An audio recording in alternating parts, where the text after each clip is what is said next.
Hello, it's Patricia Warby, Alchemy Therapies here, and another in my ongoing conversations about the importance of emotional healing.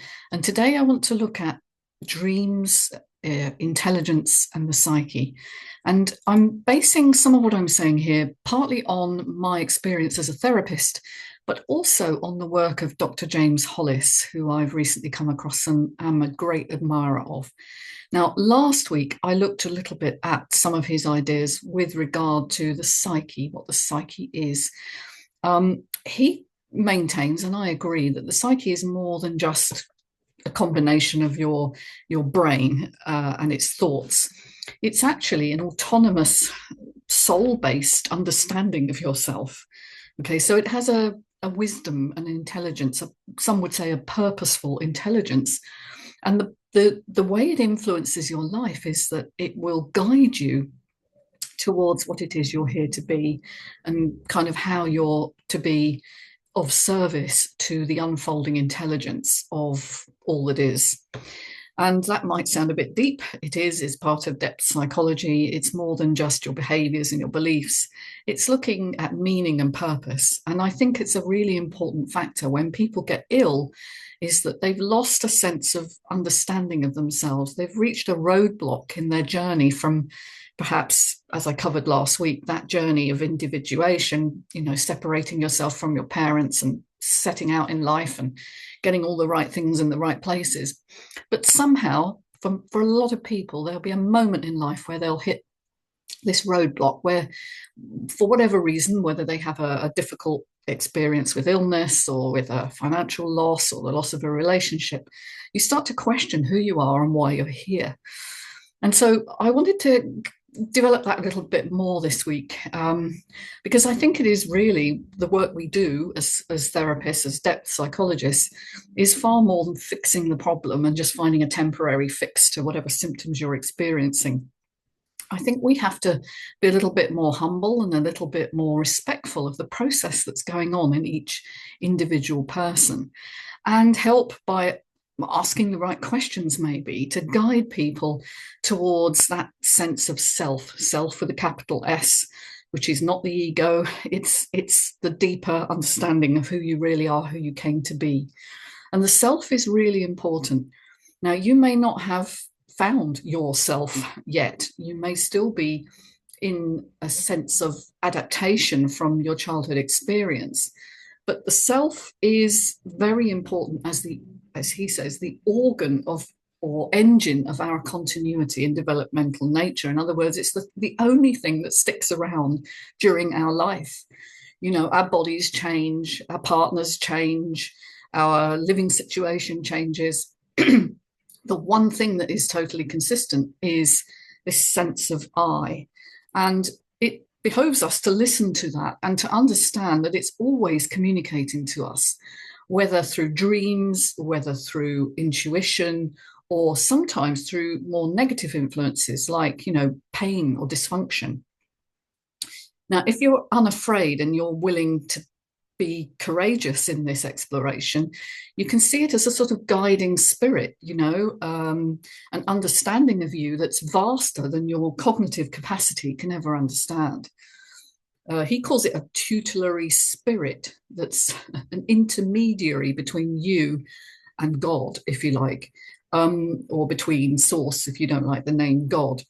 It's your interaction with all that is. It's your individual expression of the ongoing evolution of life.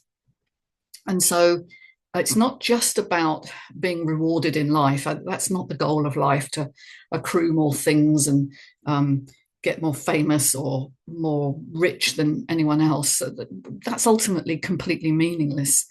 It's about being validated in your journey as a honest, authentic individual who is willing to face the difficulties in life with equanimity, without knowing how to fix it, to be vulnerable in that moment.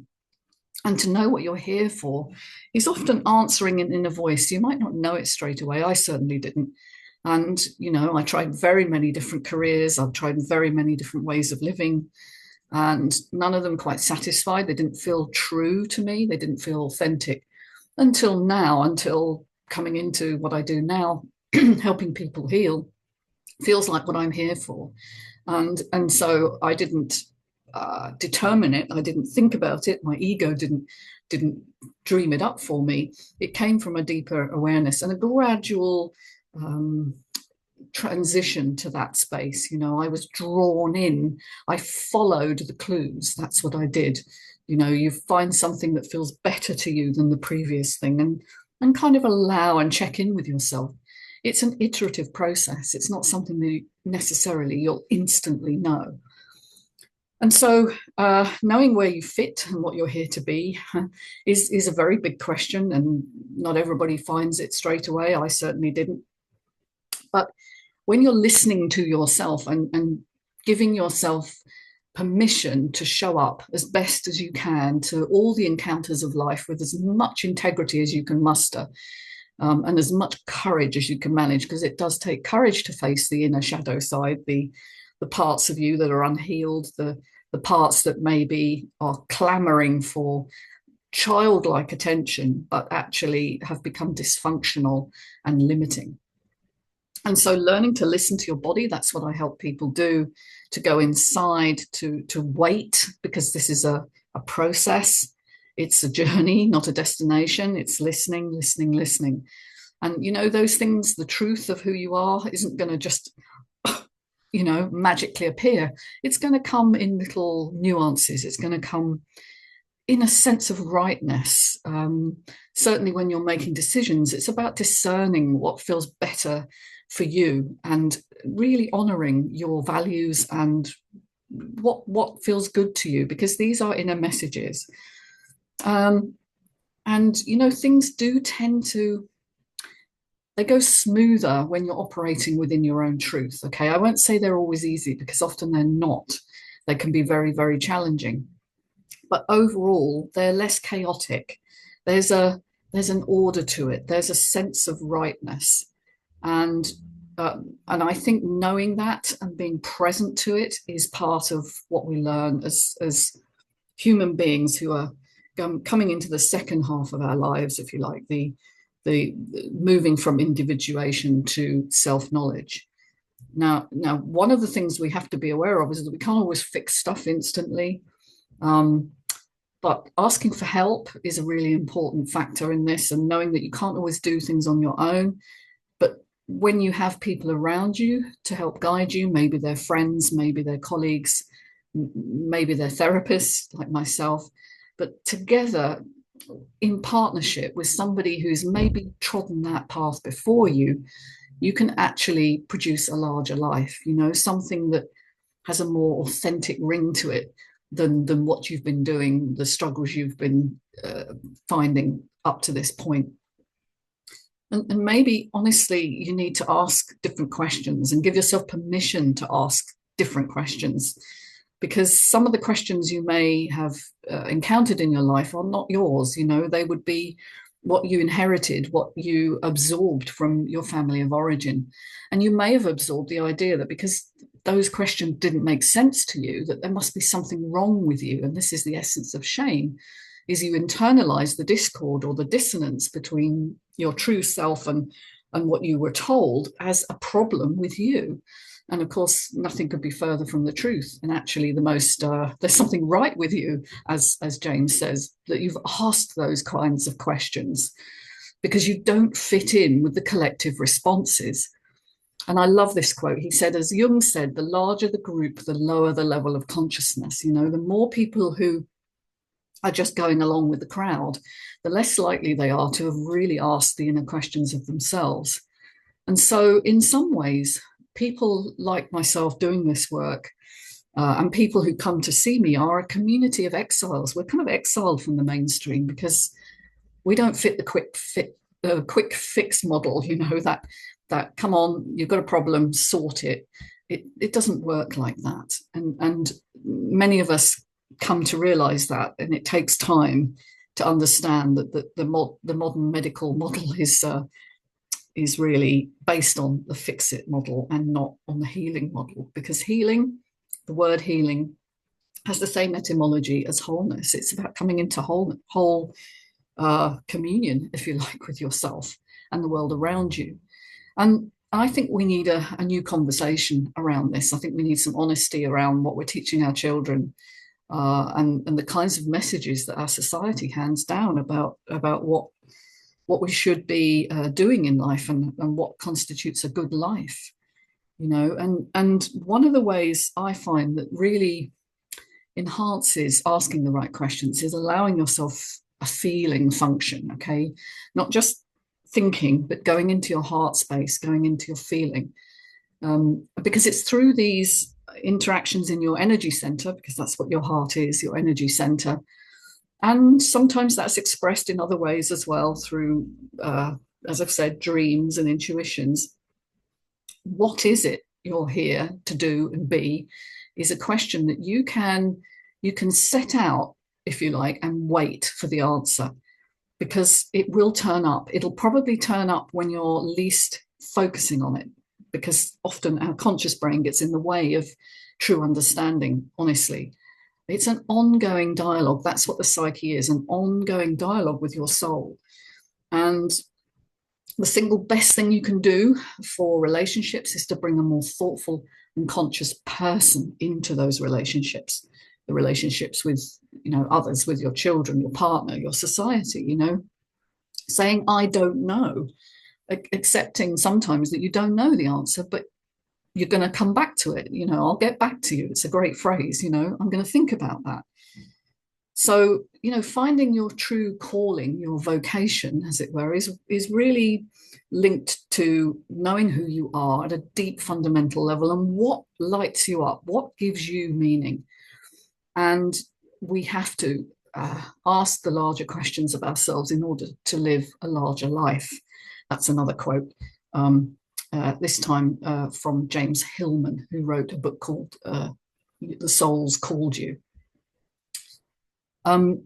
So I find these questions really important. I like to explore that with people through the body. I like to maybe help people move beyond the conditioned responses of their childhood that we do get very attached to. And in fact, often our first response to anything will be the conditioned response. And we're very good at rationalizing that. And so we'll tell ourselves stories about why we have done what we've done. But actually, if we allow ourselves a moment, a breath, wait, go inside and ask the question, is that true? Is that really true? Which it often is a really good question. We'll find another answer, is it keeping me from doing what I'm afraid of? Is it an avoidance tactic? Does it help me to feel better about myself that I don't do something that I know I need to do because I'm afraid? What are the feelings inside? Because they often guide us much, much more than thinking. Thinking is often a secondary process, which is very convincing. It's actually designed to make us feel that we've been logical in our approach, and very often we're not. We're emotional. And so a question to ask yourself here is, what am I doing that is keeping me from doing what I truly want?